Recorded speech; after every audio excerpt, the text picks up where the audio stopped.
Hey everyone, welcome to the Friday night, October 22nd live stream for studentloanjustice.org. If you're new to the group, welcome. We're glad you found us. What took you so long? We are the oldest, largest, and in many ways only group, only true grassroots citizens group actually fighting for only absolutely for student loan justice. So for the first 16 years of our existence, that meant very moderately fighting for the return of the bankruptcy protections that the founding fathers called for ahead of the power to declare war and raise an army in the U.S. Constitution. These have been taken uniquely away from student loans. But folks, I'm here to tell you here in 2022, or 2021, as of like a year and a half ago or even 2 years ago now, this lending system has crossed the threshold. It is now a catastrophic, and I mean catastrophic, failure. There, at this point, is no saving it. And there should be no saving it. You know, even before this pandemic, 80% of all borrowers were either unable to pay, and that's like half, 50%, or another 30% were paying and paying and paying, and their loan balances were going up. So that's 80% of the borrowers were probably headed for default before the pandemic. Now, the subprime home mortgage default rate, by contrast, was a mere 20%. So really, I could go on for a while and throw more data at you, but I think that's really pretty much all you need to know to concur that this lending system is catastrophically failed. Hold on a second. No, that's okay. I'm going to just let that ring. Don't mind it. So, folks, we're in very interesting times right now. For the first 16 years of our existence, it was a bleak struggle, let me tell you. But now I'm very thrilled to tell you that, like never before, we are on the precipice of finally, hopefully, getting student loan justice. We have now one key point you need to be aware of is I don't think Biden wants to cancel student loans. If you've read about this at all, I think you concur with me. The thing that will make Biden cancel loans is returning the threat of bankruptcy back to the loans.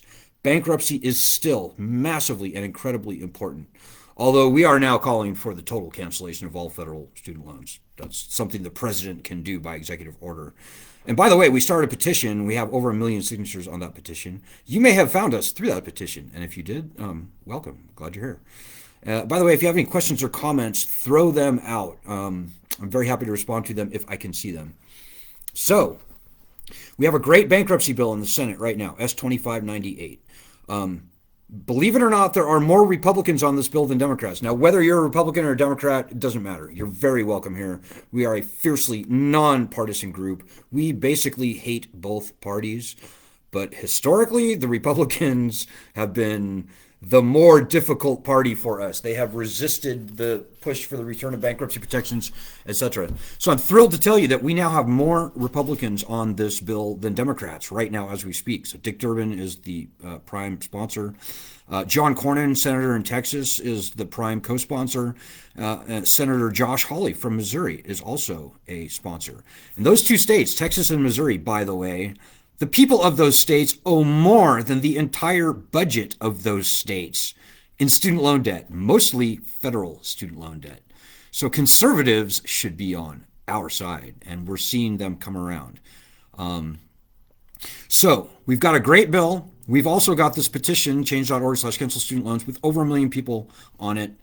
This petition was critical in changing the political dynamics of the last presidential election. You know, Joe Biden, and as I said, if you have any questions or comments, throw them out. If I can see them, I will definitely respond to them. So like a year and a half ago in Iowa, when I was following Joe Biden around, he literally laughed me out of the room on a very, I thought, benign question about simply returning bankruptcy protections to the loans. And I'm here to tell you that he was like, no, we don't need bankruptcy because blah, blah, blah, blah, blah. I said a bunch of nonsense. I'm going to have a new repayment plan where you pay X amount for this many years and your loans get forgiven. That's all just nonsense. But what we did was we pushed, number one, we pushed Elizabeth Warren to include the return of bankruptcy protections into her presidential agenda. The second thing we did was started that petition calling on the president to cancel loans by executive order, which Donald Trump, by the way, could and should have done before the election. He didn't. Probably the biggest mistake of his presidency, in my opinion. But that petition really started rocking and rolling. And Senator Warren and Schumer, about 6 months after we started that petition, embraced the concept and started calling, on President Trump, and just generally started endorsing the concept of canceling student loans by executive order. Very important distinction there. Congress will not cancel loans. The pay-go rules make it just ridiculous. You have to raise $1 trillion in order to cancel $1 trillion, which is stupid because the federal government owns 90% of those loans already. There's no good reason for them to have to pay not just twice, but far more than twice to cancel loans. President, Secretary of Education have all the authority they need to cancel these loans without needing one dime from the Treasury and without adding even a penny to the national debt. So it's a good idea. And we're thrilled that leading senators like Schumer and Warren have embraced the concept. But folks, I'm here to tell you that the up to $50,000 loan cancellation is nonsense. It's weasel worded. We need full and total cancellation of these loans. Quite frankly, the lending system, in my humble opinion, should be ended. Ended. Like I told you the statistics a few minutes ago. At what point do you call a dead horse a dead horse? It's a dead horse, guys. And don't feel bad. It's not your fault. The people haven't changed. What's changed is this lending system. By taking away bankruptcy protections, taking away statutes of limitations, they weaponized this lending system in a way that would make the founding fathers turn over in their grave. So, hey, we have a question from Debbie. Westmoreland Baker, how are you, Debbie? Good to see you. Maybe Biden will start a Vax for Forgiveness program. Just kidding. Yeah, right. Some other people have mentioned that. Yeah, get the jab and have your loans forgiven, right? What would that look like? No, come on, guys. We don't have to put up with this nonsense. Don't feel bad. Lending systems fail from time to time. Subprime home mortgages, those failed. The S&L crisis back in the 80s, those failed. Federal student loans are failed. There's no saving them. The best thing, the most economically stimulating thing that anybody can do at this point is to cancel the loans. Should have done it at the beginning of the pandemic. It is the cheapest and easiest way to stimulate the economy. And quite frankly, the people in Washington should know at this point that they need to be looking to do whatever they can to get this lending disaster into the rear view mirror and start again. And it doesn't matter what anybody says. The loans will not be repaid. They just will not be. As I said, before the pandemic, half of everybody was not paying. Right now, almost nobody is paying. If and when they resume repayments, I'm sorry, almost no one, maybe no one will pay. That's just a fact, guys. The lending system, we are the unfortunate firsthand witnesses of this failed lending system in the spiral of its death throes. So, and if you'd like to argue that point with me, I would love any tough questions you might have for us at that. So, anyways, to make a long story short, there's two things that need to happen. Bankruptcy, the threat of bankruptcy, not that you would ever file, not that anybody wants to file, but having the threat of bankruptcy must be returned. Only with the threat of bankruptcy back can we expect the president, at least Biden, other presidents, maybe they would just do the right thing, but with Biden, obviously not the case. With the threat of bankruptcy back, Biden will all of a sudden be like, oh shit, I've got to cancel some loans. This is just, I've got to. Because Joe Biden does not want to be the guy who compels 25 million people to file for bankruptcy when in an average year, less than 1 million people file for any reasons for all loans. So that's where we're at. That's kind of where the snapshot. S2598 is a great bill. It's on its way, but we still have to fight for it, guys. We still have to fight for it. Remember, I know I sound pretty optimistic and positive here, but there's a threat. There's a danger. The people that run this lending system, they will not let this thing go without kicking and screaming and biting and clawing. This is what swamp creatures do. Hey, a couple other comments here. CBS News did a story earlier this month stated that only 35 people had received forgiveness under IBR. Yeah, that's a long story, Debbie. Going back to the 1990s, we've had these income contingent repayment programs. You probably have heard of the Public Service Loan Forgiveness Program, the Income-Based Repayment Program, which are two more recent loan forgiveness programs. But we've had loan cancellation forgiveness programs going back to the 1990s, income contingent repayment, for example. So we now know that I think it's less than 35, Debbie, of the literally millions of people that tried for these various income contingent repayment programs. I think it was 32 people. Check that. 32 people of those millions had actually qualified for loan cancellation under these programs. So, guys, the Department of Education is not a good actor. I'm sorry. I hate to talk bad about the government. I do, truly. Nobody wants to say bad things about the government. And, you know, I'm sure that our Department of Defense and Department of Agriculture and Department of Health and Human Services and Homeland Security and all those federal agencies just do a bang-up job.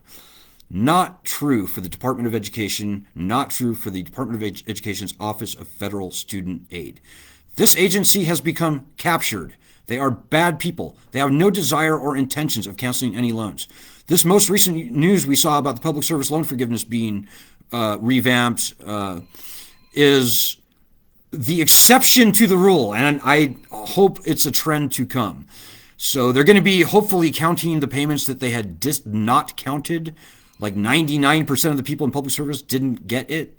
Well, many, maybe even most of those people, the claim as of October 6th is they will get their payments counted by the Department of Education. I will believe that when I see it. I never believe anything the Department of Education says, because everything they have ever committed to in the past, they have not done. Like, I can't even think of one thing they said they were going to do, and then they did it, except for maybe like the pandemic payment pause. They did that. Okay, there's one thing. But we do not trust the Department of Education further than we can bowl them, because we have seen them in action over many years and decades. And I can tell you that without the threat of bankruptcy on our side, there's very little that we can expect from the Department of Education. We already know that they do not want to cancel loans by executive order. And there's another sub-story there that I can maybe get into if you're interested. Hey, Gladys in South Carolina, I happen to know. Says, boost the economy, cancel student loan debt. That's my motto. I love your motto, Gladys.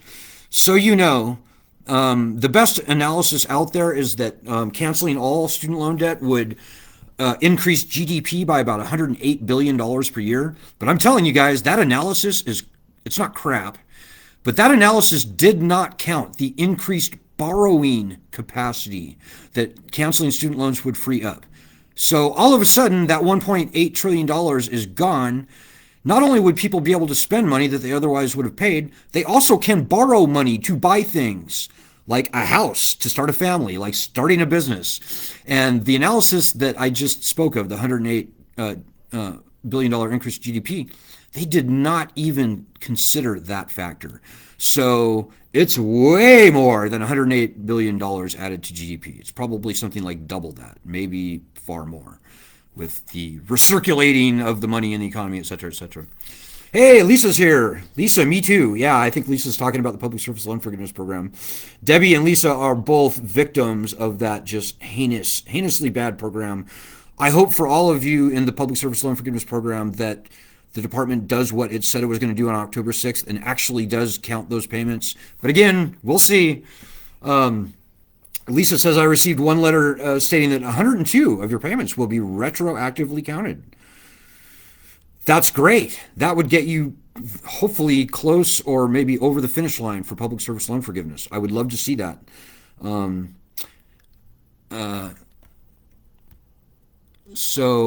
here's the bigger picture here, guys. And let me say first, the Department of Education needs to get into the habit of canceling loans en masse. If they need to fire the whole entire staff, do it. quite frankly, I would love to see that. I would love to see some of the staff of the Department of Education. I won't mention any names, like David Bergeron, for example, investigated and criminally prosecuted if appropriate. I'm telling you guys, these people are snakes. They are snakes. So I won't say any more than that. But here's the bigger picture, guys. Even if they cancel 100% of all the people who thought they were going to get public service loan forgiveness over the past 2-3 years, that would still only be about 500,000 people, guys. There's still 44.9 million people in the country that are saddled with these federal student loans. So, anyways, yeah, Lisa says not holding my breath. Yeah, don't hold your breath. I will say this is the most promising thing I have ever seen the Department of Education do or say. So there is that. But certainly don't go measuring any drapes for your new house quite yet, because it will happen when it happens and not a minute before that. So, hey, I probably should have said this at the top. Look over my shoulder there. You see a very creepy doll and a couple of pumpkins. We are doing a pumpkin carving contest. You know, a big part of this battle, guys, is just mobilizing the masses and hopefully having some fun with it. You know, I know a lot of people don't want to like fly to Washington, D.C. and march down a cold street and shake their fists and say, cancel my loans. I don't know. We've tried that in the past many times.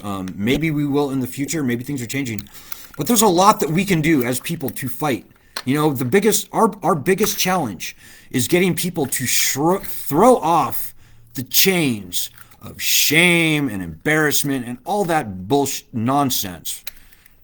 Pardon my French. All that bullshit. Okay, I'm just going to say it. It's nonsense, guys. This is a lending scam, the likes of which no one has ever seen before. The large majority of student loan borrowers were never going to be able to repay their student loans, even before the pandemic. We got this, guys. It's not us, it's them. This lending system is just... The lending system is the problem. We, the people, are not. So to that end, we're actually doing a pumpkin carving contest that Heather, who's in France right now, in Paris, she's our global leader. Her and Vanessa are orchestrating this. Carve a funny/scary student loan themed pumpkin for Halloween. You can see mine right there. I don't know what I'm going to do yet. We'll see. If you have any suggestions, I'm very open to them. And by the way, if that chick behind me starts moving, please send me a text or something. That thing's creeping me out. So, I mean, I think truly creeps me out. So, but yeah, no, do that. What else were you going to do? What other kind of Halloween were you going to carve? We're doing a contest, a photo contest. So, and to that, to wit, we are also doing a scary, maybe Halloween theme, maybe not, but just like a horror story Halloween, a scary video compilation. It's not really a contest. We're actually giving away a $50 gift card, thanks to Heather and Vanessa. On the pumpkin thing, I probably should have added.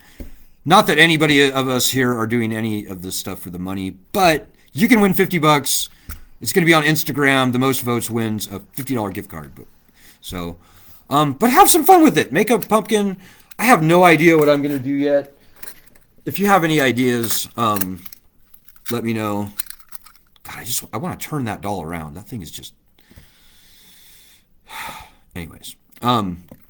So carve a pumpkin. It will be fun. Send the photo to Heather. You can reach her at heather@studentloanjustice.org. Also, make a video. We're doing little 15-second TikTok videos, like why student loans are so horrifying, or why you're not scared of student loans. Like, they're scary, but we're not scared because screw those loans. We got this, guys.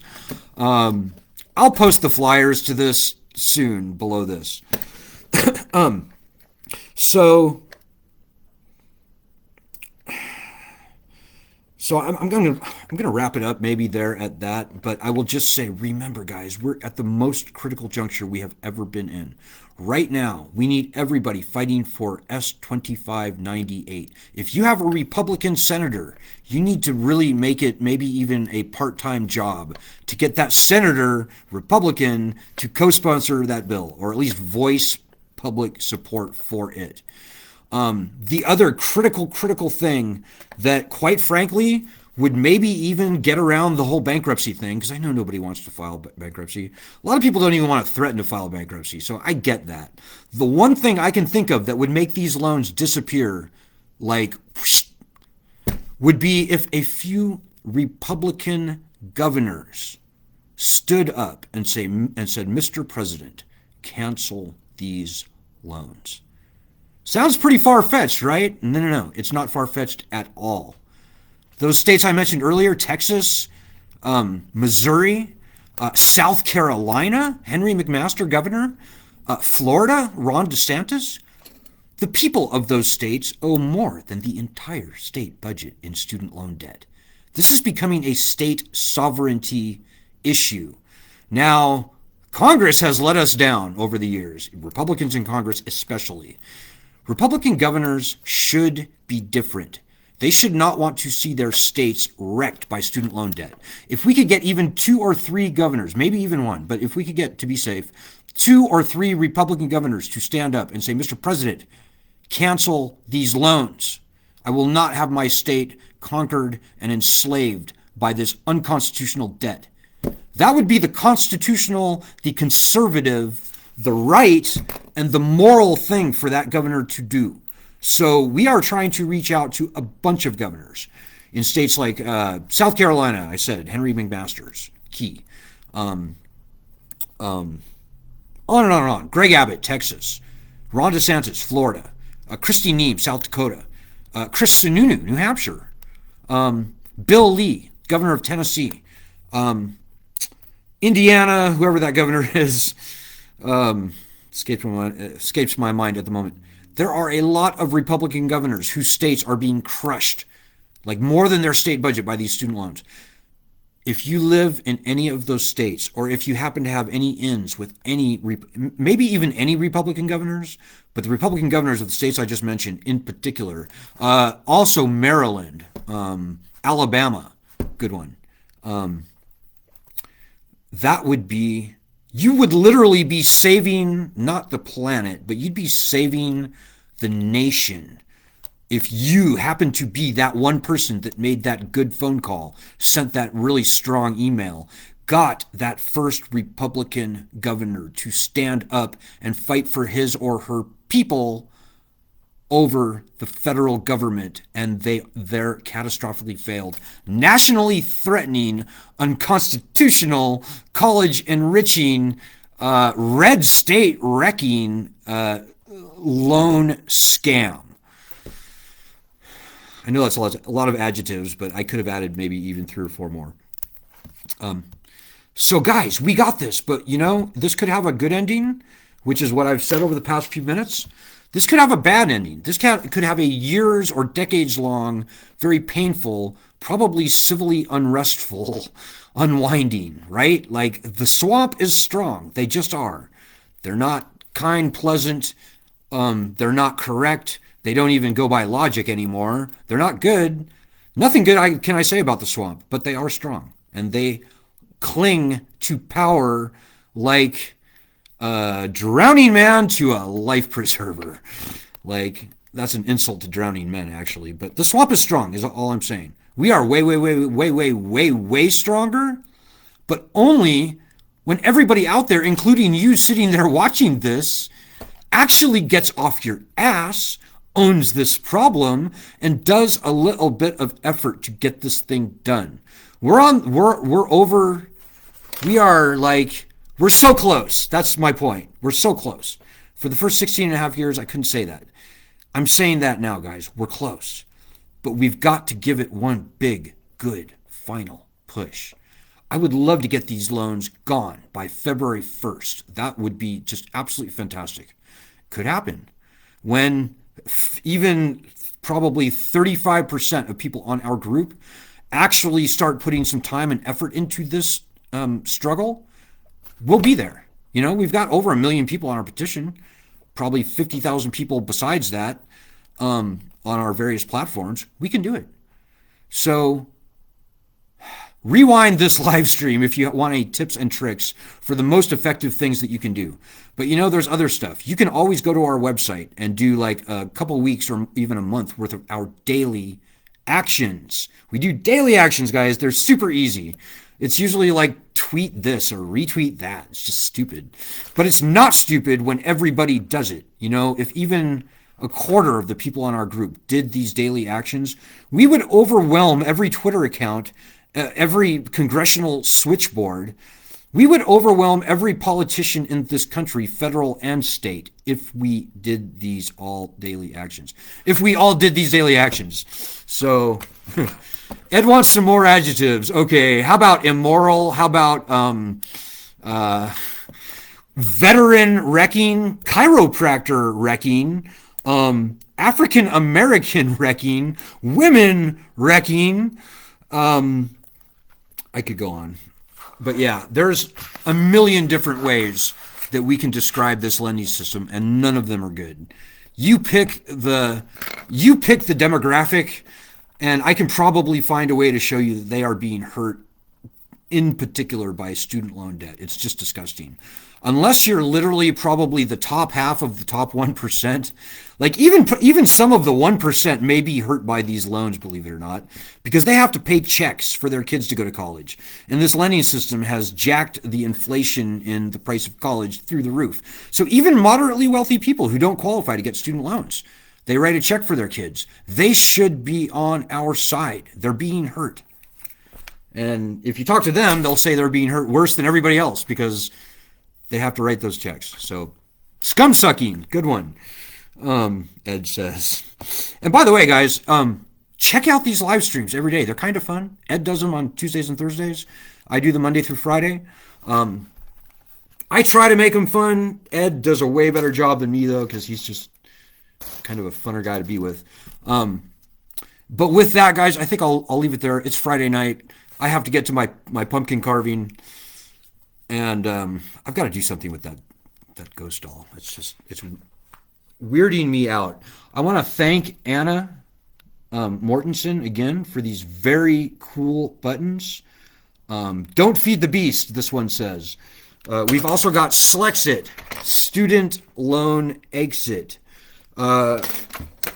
We've got like other ones too. Like here's something for our petition. This is a pin that you could send to President Biden. And maybe everybody should send him this pin. Maybe we should overwhelm the mail services at the White House.